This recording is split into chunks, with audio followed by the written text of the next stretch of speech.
Hi, everyone. Thank you for tuning in to McDougall's Medicine with Dr. John and Mary McDougall.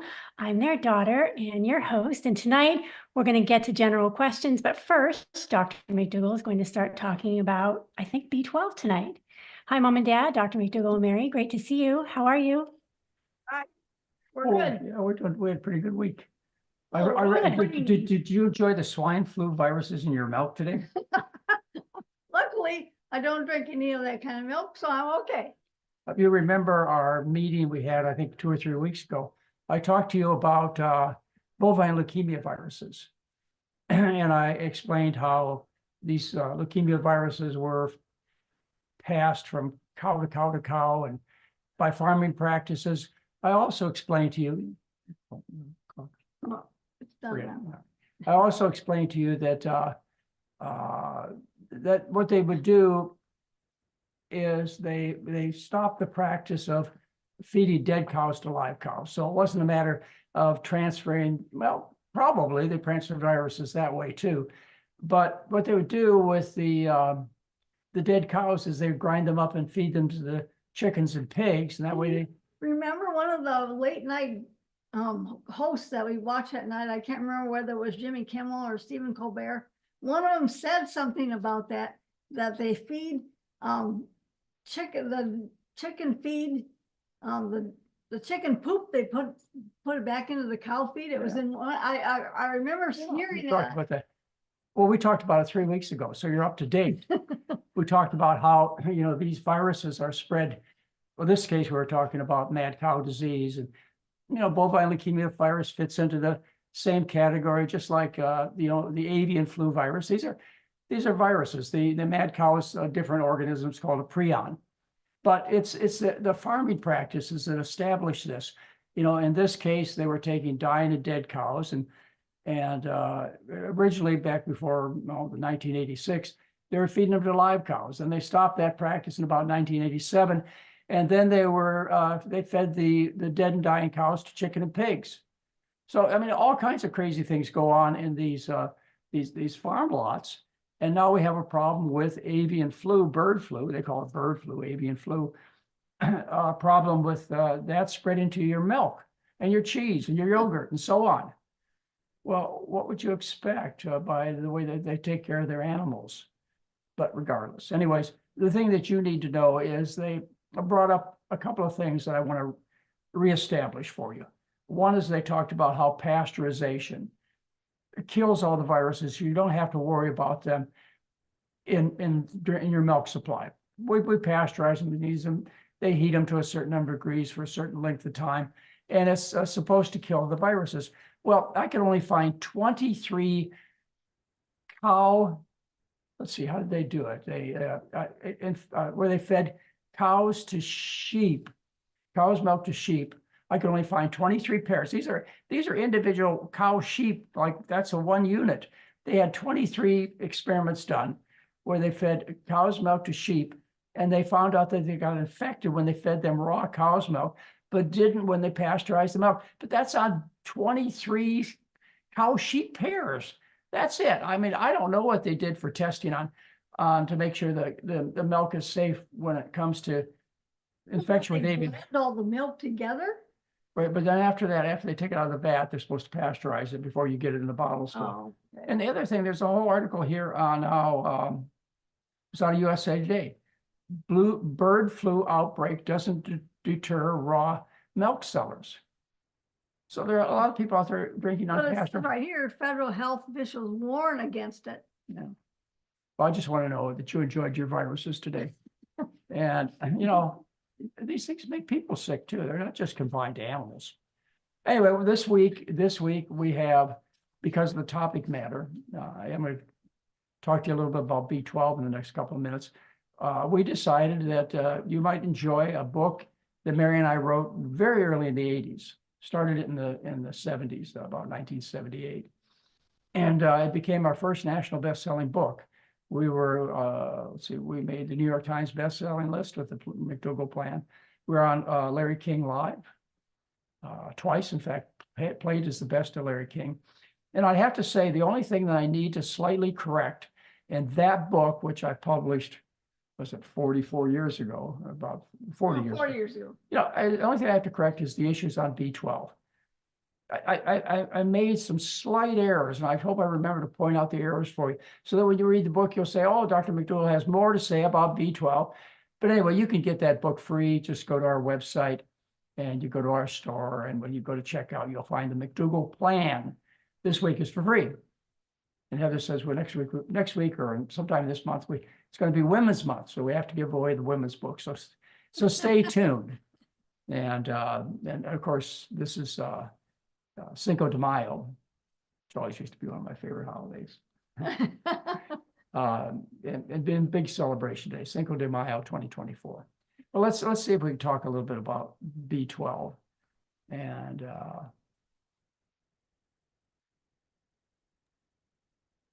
So while you're getting that ready, I did share a link in the chat, how to download the McDougall plan. So just click on that. It's free. It's a digital download. And next week, because it's Mother's Day, we're going to be giving away the women's book. Oh, perfect. I again need a little. Mother's Day. That's good.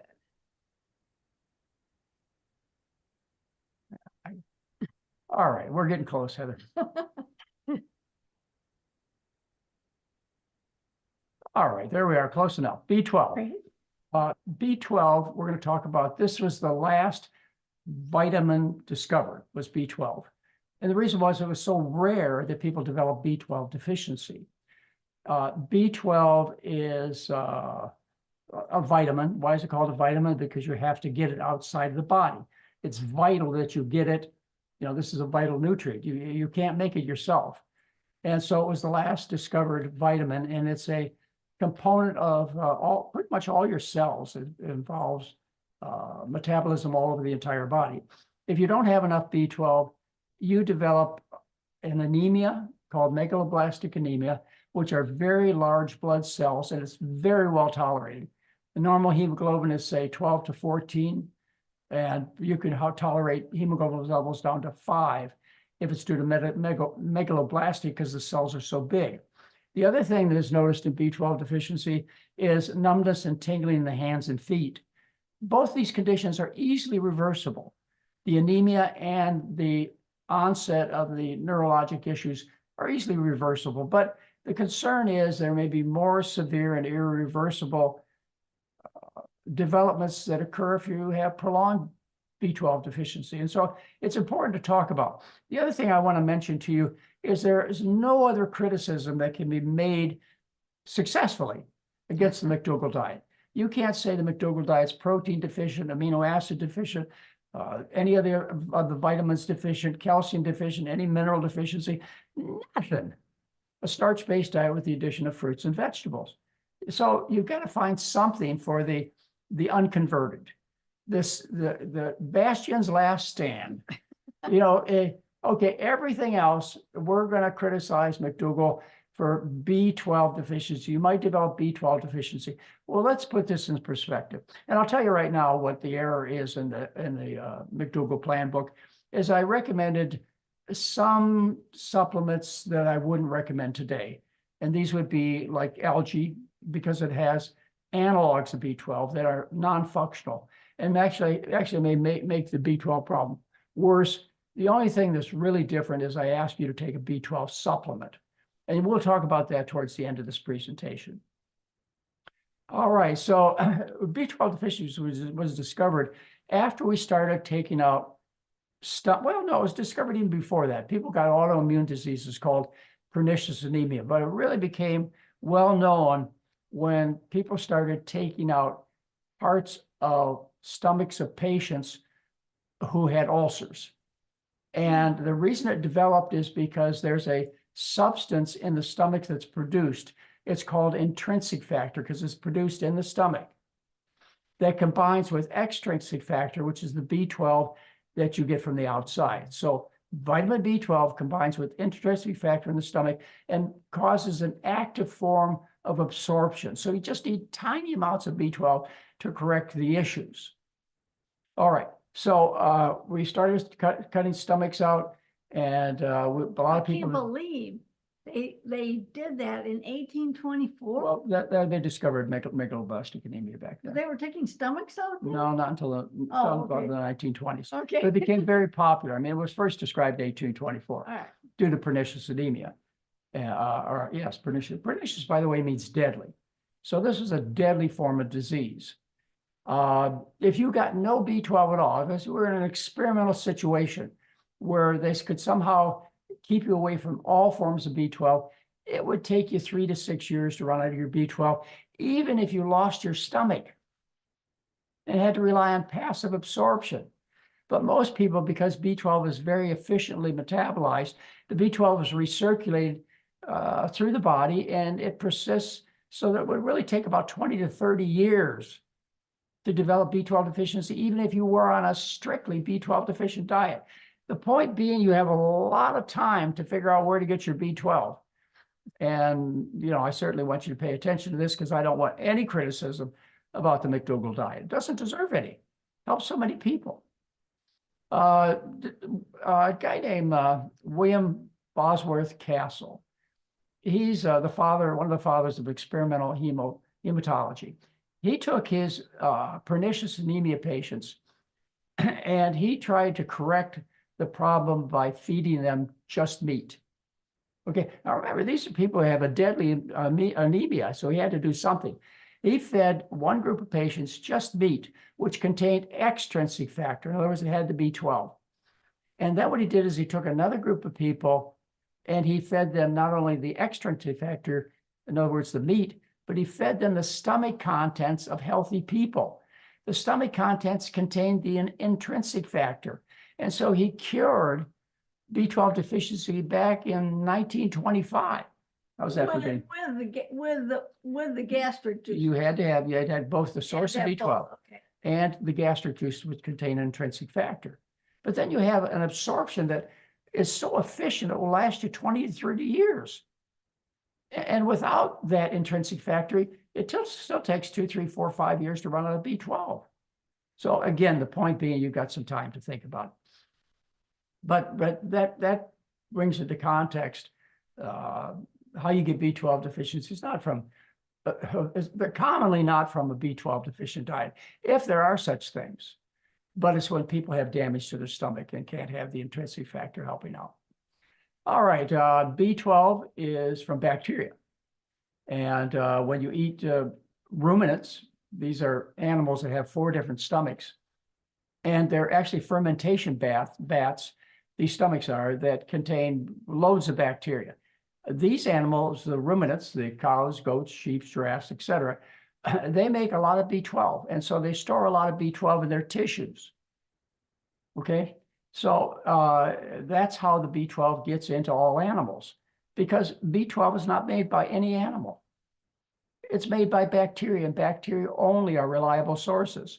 So when somebody says that your vegetable-based diet is B12 deficiency, you say, well, yeah, true, but animals don't make B12 either. And let's go back to the basics, and that is the original source of B12, which are bacteria. The human intestine is, I was taught originally, was sterile. The small intestine was sterile. But that's not entirely true. We have loads of bacteria in our mouth.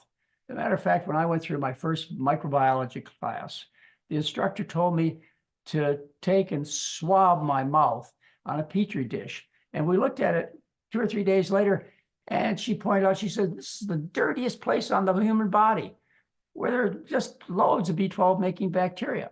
Well, the idea was that B12 gets destroyed in the stomach because of the acid, and the small intestine is sterile, no bacteria.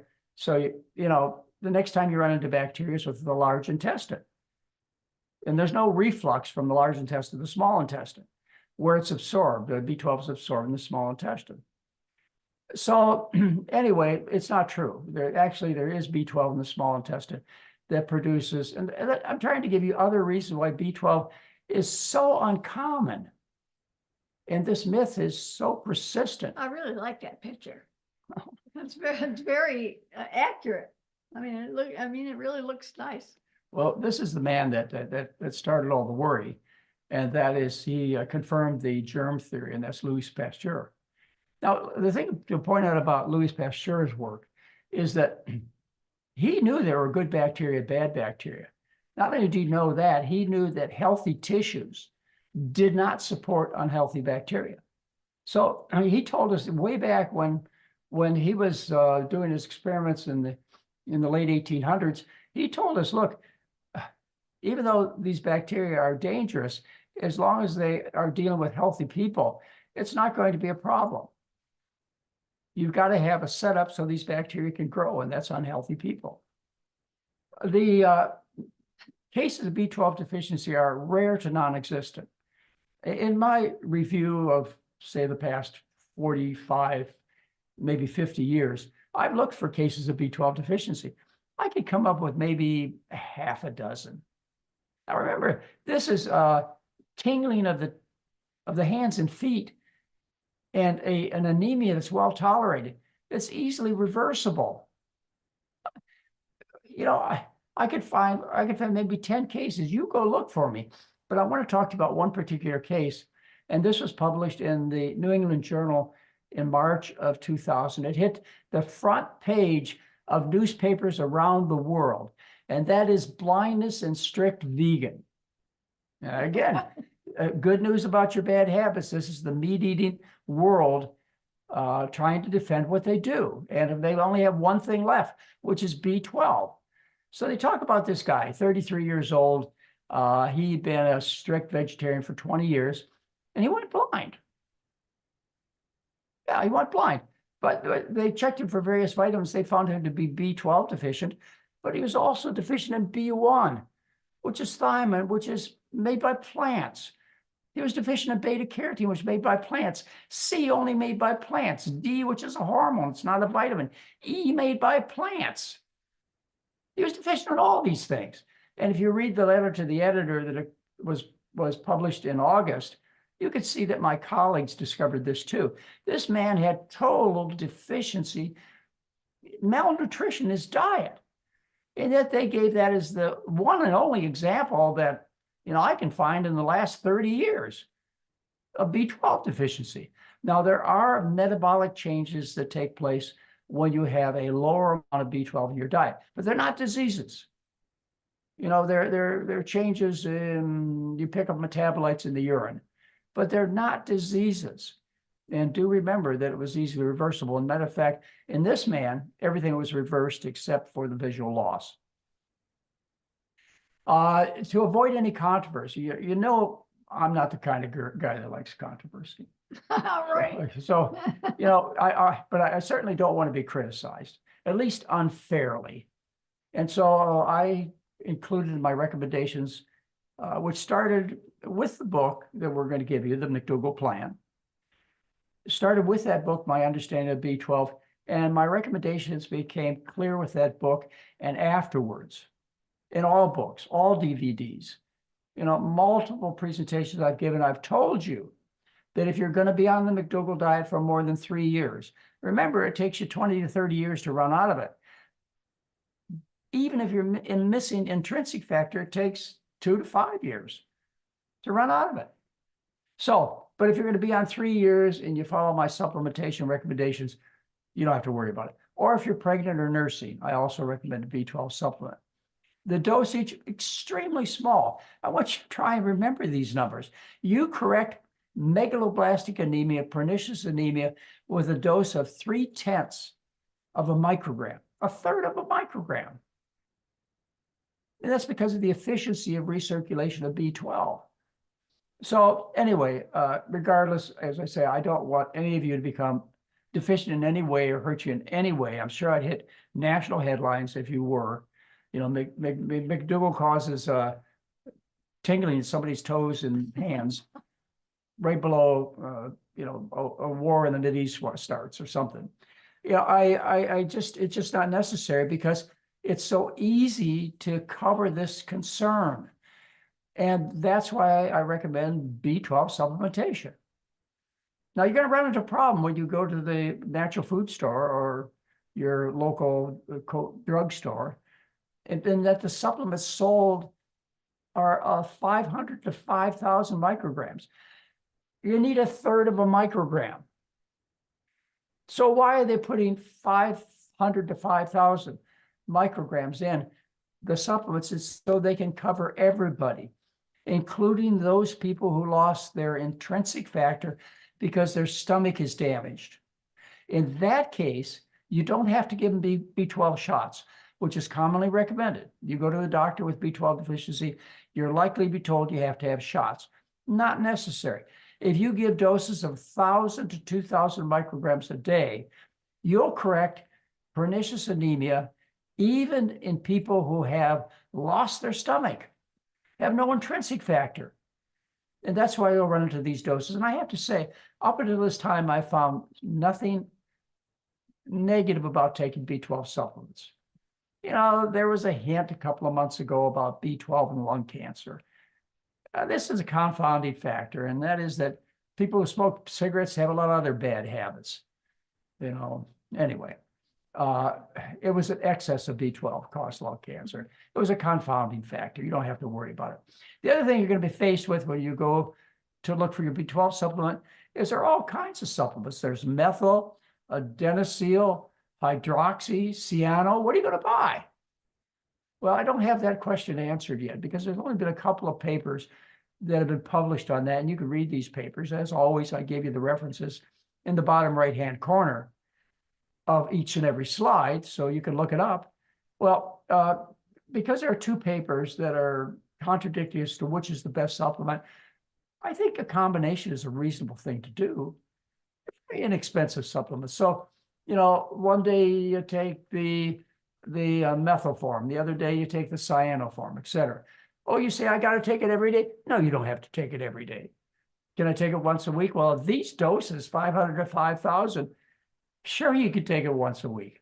But the problem is it's hard to remember things that you do once a week. So, you know, that's why I kind of stuck with the recommendation of along with anything else you do daily, like your breakfast or putting your shoes on, that you take your B12 supplement. But you could go, you know, you could just take it occasionally. We have B12 in our cabinet. Yeah, you get it out every once in a while. Every once in a while I do. Whenever you see it there, you get it out and put a few up. I don't even know which ones you give me, but I think there are 3 of them. Well, actually, I have all 4 kinds somewhere in the cupboard. Okay. But, you know, I don't want to make light of this in the sense that, seriously, I never want to hurt anybody. And seriously, our reputation would be terribly damaged. But I want you to be able to defend yourself because it's your last bastion against the meat eaters. They're going to say protein. You say no such thing. Amino acids. There's never been a case of amino acid deficiency reported on any natural diet. They're going to say calcium. Well, there's never been a case of dietary calcium deficiency ever reported. And they're going to say osteoporosis. And you will have listened to my lectures on osteoporosis and know that this condition of bad bones is due to an acid condition created by protein and amino acids from the high animal food diet. All right. So you want to go one step further? You're absolutely concerned about your B12 status. You've heard enough from your dietitian, your medical care people, and your mother-in-law. So for what we were paying, I think $13 for this lab test in our patients. And we checked him for a while, just out of interest. And if you do a blood test, that's confirmation. You don't have B12 deficiency. If you're above 200 picograms per milliliter. If you're below 80, you ought to start considering some possibilities. Most likely, you're going to have a pernicious anemia, which is an autoimmune disease where the body attacks itself. And you can listen to my autoimmune lecture on YouTube to see how that works out. But anyway, there's your final check. And as one last final thought for you really strict vegans, you people who it's more than just a health issue. It's an ethical issue. There's another out. There's one more out. And that is you could eat seaweed. Seaweed has B12. How much would you have to eat? No, I don't know. Oh, I'd have to look that up. okay. But you didn't hear the punchline. Oh, sorry. If you eat seaweed, you're no longer a vegan Oh, yeah. because you get the B12 from little animals that grow on the seaweed. Yeah. Well, that's the whole story. And Oh, sorry, I ruined your punchline. well, we should, I kind of put that as a last resort. Anyway, this is the full story on B12, and you'll find it in 2 newsletters I've written on the website. And you'll find that this began in a book that Mary and I put together in the early 80s called the McDougall Plan, which we'll offer you this week by visiting our website at drmcdougall.com. Okay, Heather, do we have any other questions? Just those final recommendations. Tons. All right, here we go. So I did share the link in the chat for the McDougall plan, and that's available all week only to people that watch this YouTube show. So, All right. okay, first question. How do you recommend, or how do you feel about using distilled water? Do we need to use that for drinking and cooking? Well, the concern comes from the fact that distilled water is just H2O. And it's pure. It's gotten rid of all the pesticides, the environmental contaminants, and the chlorine that they put in the water. You know, you distilled it. It's just, you know, water vapor that condenses to pure water. But you also are missing the minerals. And that's the criticism of distilled water, is that you're not containing water that has a whole bunch of minerals. Some are necessary, like iron and zinc, magnesium, you know, these are in your water supply. But there's also aluminum in your water supply. You get rid of that one, which is not a nutrient, by the way. And what does aluminum cause? Well, aluminum causes Alzheimer's There disease. you go. But there's aluminum in Drinking water, yeah. drinking water? In fact, one of the second line of discovery of Alzheimer's, of the cause of Alzheimer's, you know, first of all, they looked at the microscopic findings in the brain, but then at the same time, they were looking around the world at people's drinking waters and the chances of getting Alzheimer's. And they found a straight line correlation. The more aluminum in drinking water, the greater the risk of the community having Alzheimer's disease, and a greater number So of, where did the aluminum come from in the drinking water? well, actually, aluminum is a natural From the ground? component of the ground, yeah. So certain places must have more aluminum in They their- do, yeah. There are parts of the world have more aluminum than others. Okay. So it's it's usually in compound form, so not a lot comes out. But there are areas where you find a lot of it in the drinking water. But the point being is that the criticism you're going to get about drinking distilled water is it doesn't have the iron, the copper, the manganese, the other minerals you do need. But, you know, you're eating food, and food is loaded with these minerals. So you don't have to worry about it. It's a non-starter. So I wouldn't worry about it. Now, how do you get clean water that has minerals in it? Well, we have Sierra Springs here in our kitchen, and they have, that's natural. It has, you know, it's been tested for aluminum, by Yeah. the way. So you can buy bottled water. Let's see. Well, there's so much bottled water available in stores. I think bottled water, if you're concerned about, Well, how about the water purifier that we have? well, I don't know. We do use a water purifier. I don't know whether they take out that many minerals or not. Oh, But they're okay. good, they do. And I was going to mention an osmotic water process. Oh, yeah, we used to have And that. I think that takes the minerals out too. But regardless, it's a non-concern. So drink distilled water. If you just drink clean water. How much do you drink? Well, you drink when you're thirsty.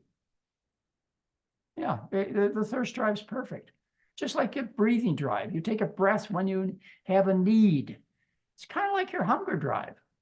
You eat when it's necessary, but you only eat the right amount of food if you eat the right food. That's the difference. Thirst only answers to water. Breath only answers to oxygen. Food answers to carbohydrate. That's the feedback.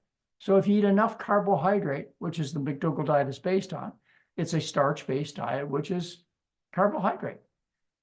Then the body can easily properly balance the intake of food. But if you eat a low starch diet, low carbohydrate diet, it doesn't get the signals. And so you overeat. It's looking for that carbohydrate. It's just like if you didn't get enough oxygen, you'd overbreathe to try and compensate. Anyway, next question. Okay, great. Thank you. Let's see. This is from KH. Can you say something more about what you've talked about in the past, the lack of evidence showing a link between salt consumption and stomach cancer? Well, I can tell you more easily the evidence. It comes out of Japan, where they have a high salt diet and they have a high risk of stomach cancer. The theory behind it goes that salt is irritating. Just like, I think you could probably relate to, putting salt on a wound. I mean, that's a pretty classic statement. It's irritating to the stomach cells, and irritation is part of the process of cells breaking down into cancer. They're overstimulated. So I think that's the greatest detail I can offer, is it began with a high salt diet in Japan and the association of a large incidence of stomach cancers among the Japanese population. In fact, up until recently, they may still do it. They actually screened for stomach cancer in Japan, or have been. Maybe they stopped that. They shouldn't do it, but they do. So because they use so much soy sauce, probably, right? Yeah, but yes, Japanese take in a very high salt diet. The typical American diet is like 3.5 grams. They did studies on Korean soldiers. They took in 11 grams. There's research that Japanese may take in as many as 16 grams. We take in fewer than 1 gram on the McDougall diet, and that's with a 1/2 teaspoon of salt added to it. I can't imagine eating 15. Well, actually, I think it turns out to be 2 grams. Oh. Well, you know how It would be Japanese so are- salty, though. I mean, it just seems like. well, you wow. have tempeh and Yeah. miso Yeah, and soy sauce. right. Yeah, So, they're all salty. A high salt diet. Isn't tempeh salt? Fermented. Fermented, yeah. Yeah, well. I don't know whether it'd be salty or It- not. Tastes Maybe. salty. Yeah. All right. Great, thank you. Okay, Tabitha's writing in and she's wondering if organic tofu is bad for Hashimoto's. Oh, boy, I'll tell you, you guys are taking me in some interesting directions. Keep you on your toes. Hashimoto's thyroiditis, described by Hashimoto, who was Japanese, by the way. It sounds like Good it. guess. You guys, do you organize your questions? Hashimoto in the early 1900s discovered Hashimoto's thyroiditis. And this is inflammation of the thyroid gland that occurs as an autoimmune reaction. That's how you get most hypothyroidism, and certainly Hashimoto's disease. If you go to the doctor and you have thyroid trouble, you're going to ask the doctor, what causes my thyroid trouble? The doctor is going to say you have autoimmune thyroiditis. Autoimmune thyroiditis. That's the same as saying you have Hashimoto's disease. They're the same. Then you ask the doctor, well, tell me what autoimmune thyroiditis means. Well, it means your body is attacking your thyroid gland and destroying your thyroid cells. And then you ask, why would my body attack my thyroid gland? And then we go into the whole discussion of autoimmune reactions, where you eat foreign cows and pig thyroids. How do you get foreign cow and pig thyroids? They come in the form of hot dogs and sausages. They waste nothing in the slaughterhouse. So the body sees these foreign pigs and cows, thyroid tissues, and says that's foreign. It could be a bacteria or a virus, makes antibodies against it. But in the process of looking for the foreign thyroids, it finds your own thyroid, which is similar enough so that it attacks it and destroys it. So the question was, how does what relate to Hashimoto's? Tofu, organic tofu. Okay, then we get into a whole other discussion. There are goitrogens, which are present in soy products that actually block some of the thyroid production. And one of the criticisms of thyroid, and I have to look it up, it's been so long since I've looked at it. One of the criticisms of eating the isoflavones, the flavones that are present in soy products may block the function of your thyroid gland. This is theoretical. Now, this is not something practical you see. But I get asked on occasion whether somebody should not be taking soy products if they have thyroid condition. I think this is what that person is asking. No, you can have soy products. I don't think there's a strong influence there. But what you really need to do is you need to take thyroid supplementation, like Synthroid. And so that's what your treatment needs to be. You know, Heather, I wanted to mention, there are a couple of things I'd like to say to this group before we get too into it and I forget, is we did a show, I believe it was on autoimmune problems. So somebody asked for eosinophilic esophagitis. I don't really remember that. Somebody asked about eosinophilic esophagitis. Well, this person actually wrote me yesterday, and boy, it may not have been that person at all, wrote me yesterday and said they're going through an evaluation. And what I shared with them the article that I just pulled out on eosinophilic esophagitis. That means the esophagus is inflamed, and saying it was due to food. And then I pulled them out another article which showed that dairy is a very likely source of this autoimmune reaction where the body attacks the esophagus. Anyway, he's going through some surgical procedures, a laparoscope, endoscope, and get a diagnosis. But the other thing, I think it'd be appropriate to tell him this now, Mary. We were in our parking garage a couple of days ago. Oh, yeah. Yeah, it really brought home the whole purpose of the McDougall diet. And that is, tell how you saw it. Well, we were walking over to one of the buildings to get some of our packages, and we met this woman who was unloading her car by the doorway downstairs, and she just started talking to us about her husband, they had lived here for a couple of years, and her husband was really sick, and I don't even remember why in the world. Oh, didn't she ask you? You told her you were a doctor. Yeah, I told her I was a doctor, and so then that started the conversation, and then she went on to tell us that her husband had kidney disease, and he had a kidney transplant several years ago, and then the kidney transplant got infected or something. Failed, and so they had to remove his kidneys. So now he has no kidneys. And so 3 times a week, she has to take him down, in the car and out to the dialysis center 3 days a week. And he has to sit there for hours. 3-4 hours a day. That's how she spends her life. Yeah. I felt so sorry for her. And plus she's dealing with the administrative part of the dialysis business. And she's having trouble getting her insurance and whatever programs she has to help care for her and her husband to pay. And so she's in this world of hospitals and medicines. And how do you get kidney failure? It's a dietary disease. How do you prevent it? Well, I'll give our diet as an example. And we didn't want to we both turned to each other as we left her. Obviously, her life was not the one we wanted to have.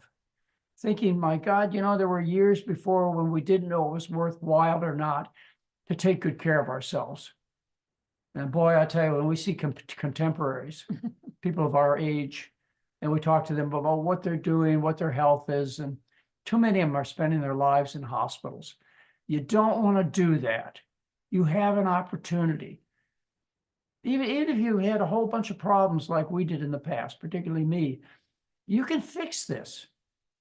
Now, I don't know, you don't know me too well, but it was hard for me to resist to tell her more, but I didn't. And I kind of left the obviously suffering woman and wishing I would tell, what I would have told her is, look, if you change your diet, even now with your husband without kidneys, he'll require maybe dialysis twice a week, maybe for an hour or 2 a day instead of a long period of time. And besides that, I have less risk of dying of a heart attack. The number one reason dialysis patients die is from heart attacks. Well, how about the story we heard last night about the man who took the blood thinners and he... Oh, that was another horrible story. And he tripped over... Yeah. He's pushing a basket of groceries into his apartment and he fell. And he was taking blood thinners. And so he had a stroke and it just kept bleeding. And, you know, he couldn't even talk. So he got out of the hospital for a while, Yeah, and then he fell again. He broke tons of bones, yeah, and bleeding, horrible bleeding problems, and he died. yeah. This is what happens when you hang around with old people. Is you see what would have happened to you if you wouldn't have taken good care of yourself. Now, this blood thinner issue is a real problem. And me as a Well, doctor, because so many people take blood thinners. so many people do. And actually, I ran into some issues recently, which I'm not going to discuss, where one of my friends did not take blood thinners. He had atrial fibrillation and he had a stroke and died. And, you know, whatever input I had to his care, I hope I was honest about the benefits and risks. You know, what I would tell you, though, if you are in good health, you should not be taking the blood thinners. So when you get threatened by your doctor, look, you got to take these blood thinners, Coumadin, Eliquis, those kinds of drugs, to prevent a stroke. You say, well, let's look at the algorithms, like the CHAD algorithm, CHAD. You throw an S in there. CHAD, you just look up CHADS and atrial fibrillation. You'll find it and whip you up and so on. It's a classification that I could have presented to both of these people. The man whose wife we had dinner with last night, she lost her husband, who took the blood thinners. I could have told them because he was a healthy guy. Oh, yeah. You know, he was old, so he got a couple of points, but otherwise he was in great health. He shouldn't have been taking them. But, you know, that's all retrospect. That was just my best guess. And then the other person that I knew really well, he was in great health too. And he should have been taking the blood thinners. It's not easy being green. A green doctor. I wonder where you were I going. wonder where with that came from, huh? Yeah, it's hard. I got a tough job, ladies and gentlemen. You know, the safe thing for me to do is to tell you to get treated. Yeah, of course. You know, but I feel an obligation to my patients.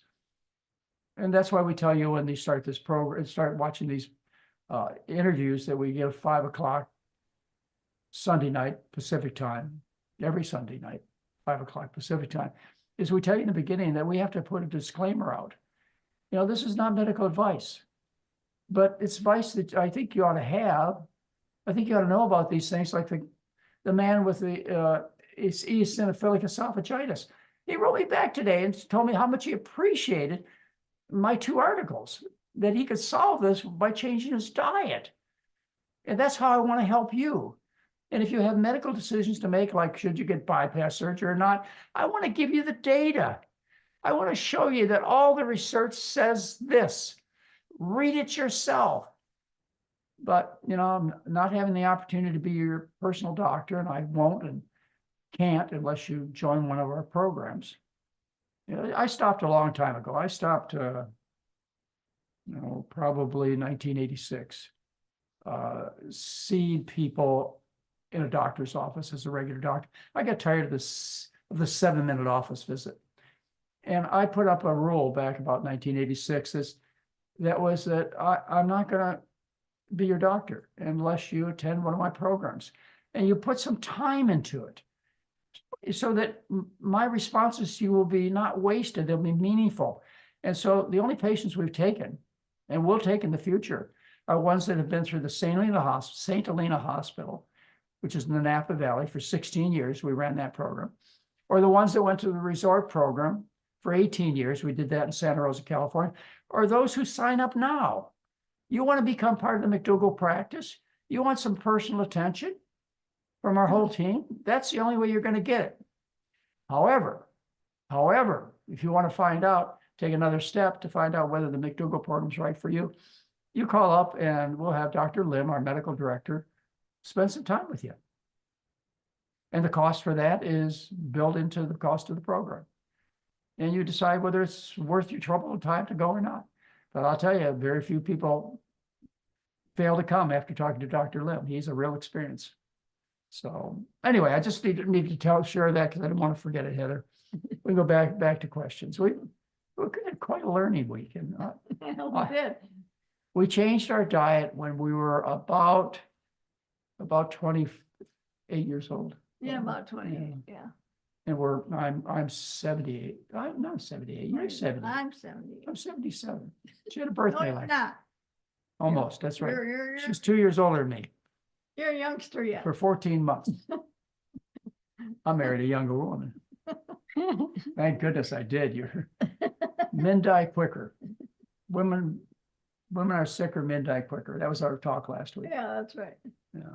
These talks all kind of flow together, doesn't it? You're going to have to make a habit of listening to us to get into the scene, because one thing ties to the next. I had to refer to lectures that I've given to you in the last couple of weeks. The bovine leukemia virus thing and the esophageal, eosinophilic esophageal. And, why would you watch anything else but our show for medical advice, health advice? Or not advice, but information. Thank you. I know Lots of what you people. can do instead. I know what you Yeah. can do instead. You can listen to television and you can listen to all the new fancy expensive drugs you can't afford. And they will likely kill you and do you more harm than good.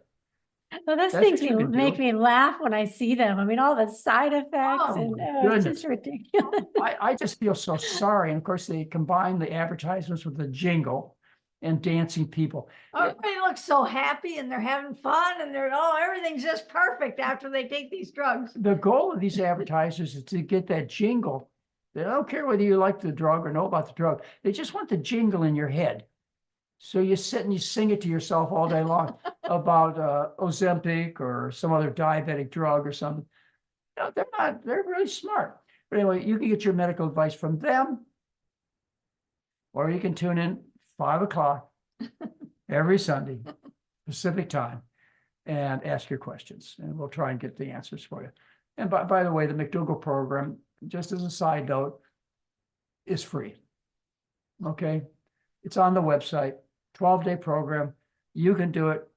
Tens of thousands, if not hundreds of thousands of people have done it, but you're not going to get the kind of care that you need without the help of the McDougall team. Most of you won't. We're here to help. So take the step, spend some time with us, and then you become patients for life. All right, sidetrack. I'm done. Okay, that's all right. Okay, let's see. Joby Wan's writing in and wondering if the McDougall diet can shrink an enlarged prostate. No. Sad to say, no, because it's all scar tissue from chronic inflammation from the Western diet and the imbalance of hormones that occur. And so the prostate gets inflamed for decades, lays down scar tissue. The scar tissue is permanent. So it's very difficult. Now there's an article. It's called, it's in our Hot Topics. You go to Hot Topics Medical, and it's prostatic hyperplasia.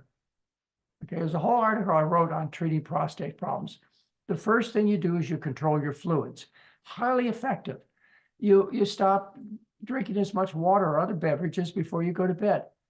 And that's really all most people need. The next step would be to, let's see.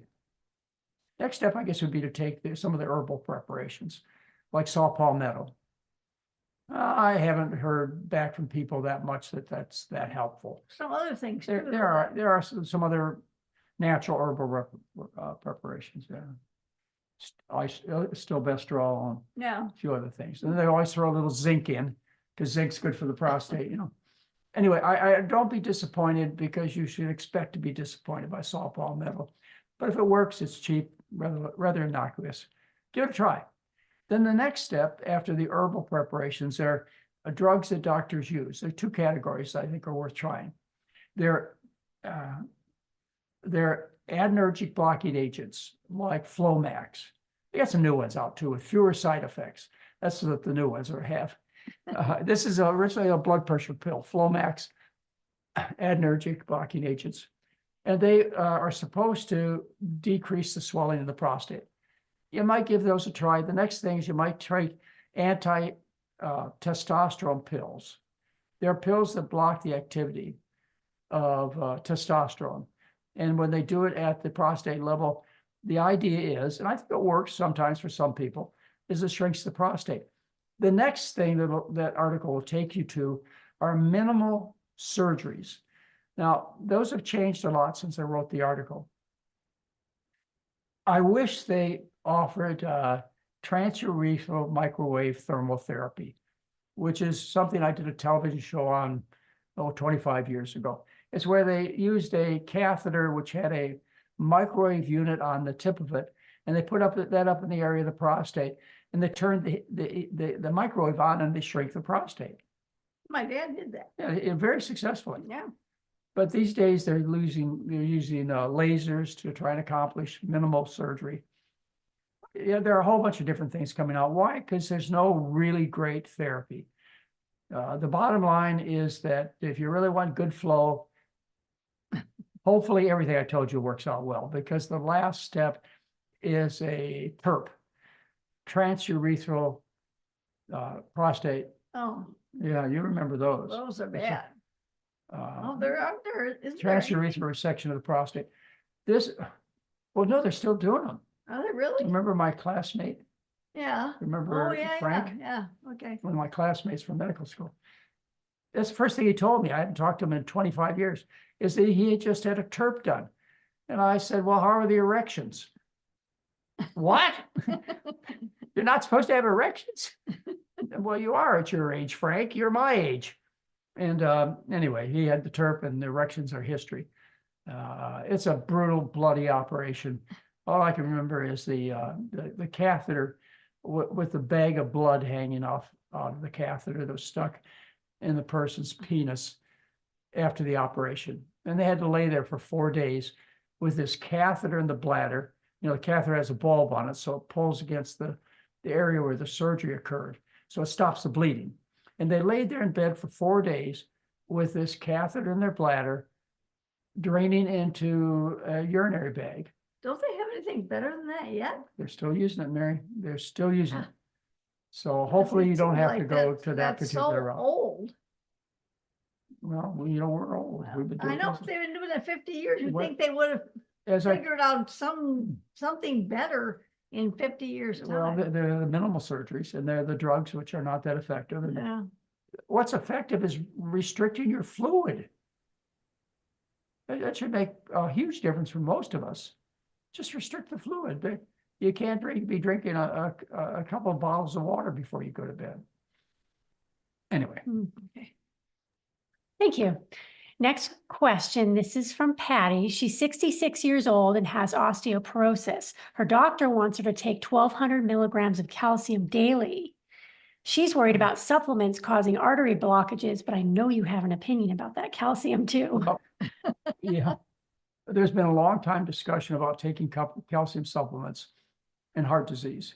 If you do a population study, and this is a current theory that pretty much all doctors know about, and many of them pay attention to it, is that it is the idea that taking calcium supplements increase your risk of heart attacks. Well, you know, I don't think the whole research holds up that well, the association. This is a dietary disease. The association may be that dairy products cause heart disease, and they're a source of high calcium intake. So I think it goes to something else besides taking supplements. And you take supplements like Tums, which is calcium carbonate. You take those because of the antacid part of the molecule. It's calcium carbonate. Calcium is the cation. It's the acid part. Okay, the carbonate's the anion. It's a base part. Hope I have those correct. But anyway, so you need to have any kind of antacid that has a base with it, like aluminum hydroxide. But Dr. McDougall, you told me not to take aluminum. Right, I wouldn't recommend aluminum hydroxide. Well, how about milk and magnesia? That's magnesium hydroxide. Well, yeah, if you can tolerate the diarrhea. Yeah. I mean, There's But- side effects from everything. yeah, there are, but I think it's reasonable. And I do make this recommendation. You'll get the women's book next week. I think it's reasonable as part of your program to neutralize the dietary acids caused by eating the animal foods, which are high in protein, high in amino acids, very acidic, to neutralize as part of your therapy to not only prevent further bone loss, but hopefully to reverse it. I think taking a couple of calcium supplements in the form of Tums, because they're familiar, they have side effects, like they increase your risk of iron deficiency anemia, and they cause constipation.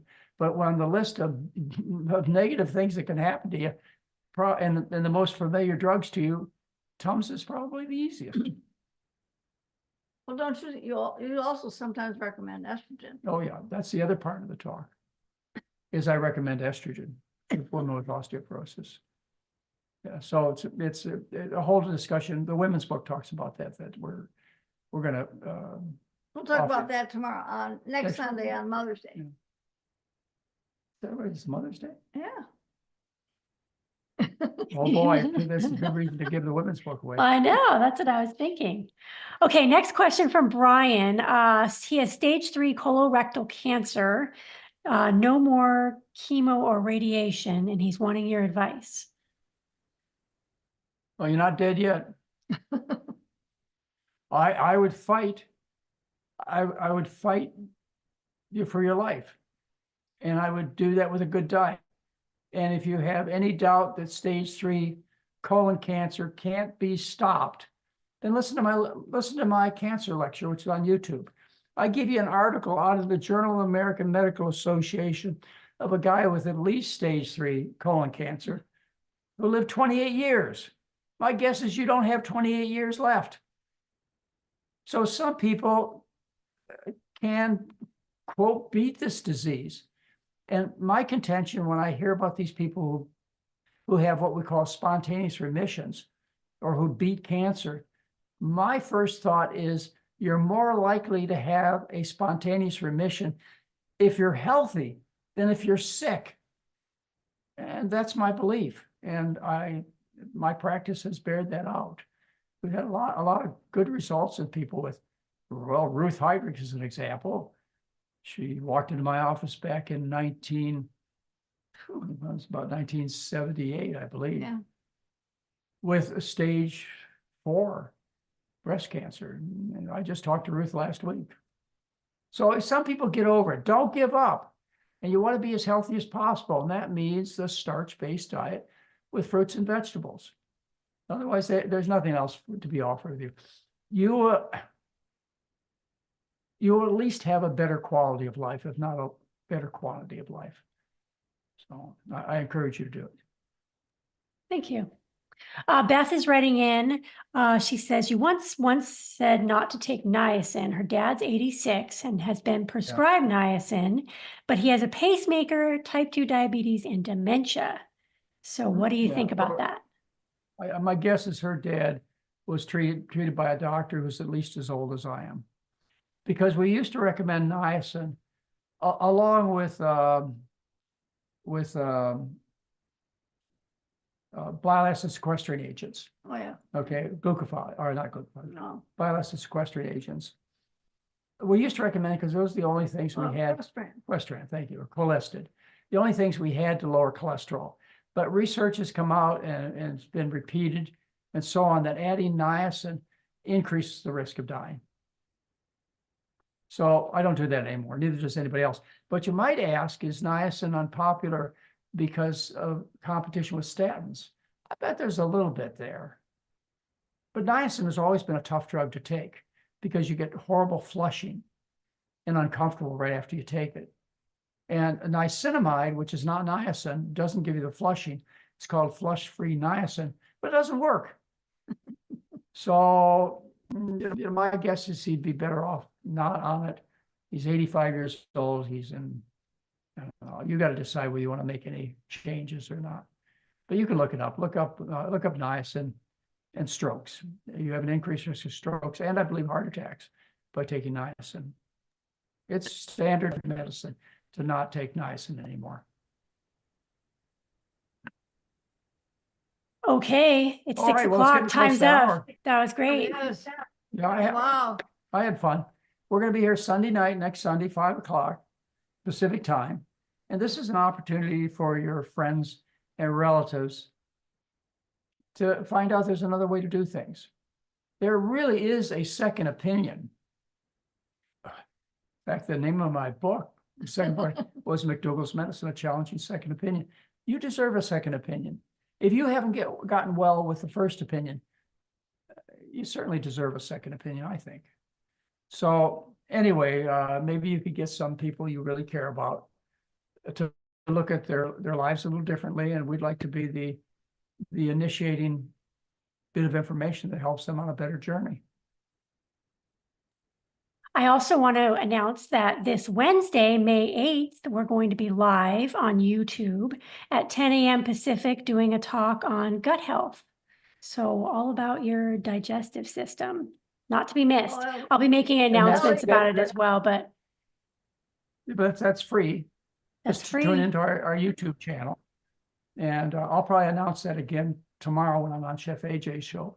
But yeah, this Wednesday, I'm going to do the whole GI series. Might last an hour and a half, could last 2 hours, but it's a really complete understanding of what goes on from your lips to the other end. Great. All I right. look forward to it. Thanks, everyone. We'll Thanks, see you Mom and guys Dad, Dr. McDougall and Mary. It was a great hour. All right. See y'all. Bye-bye.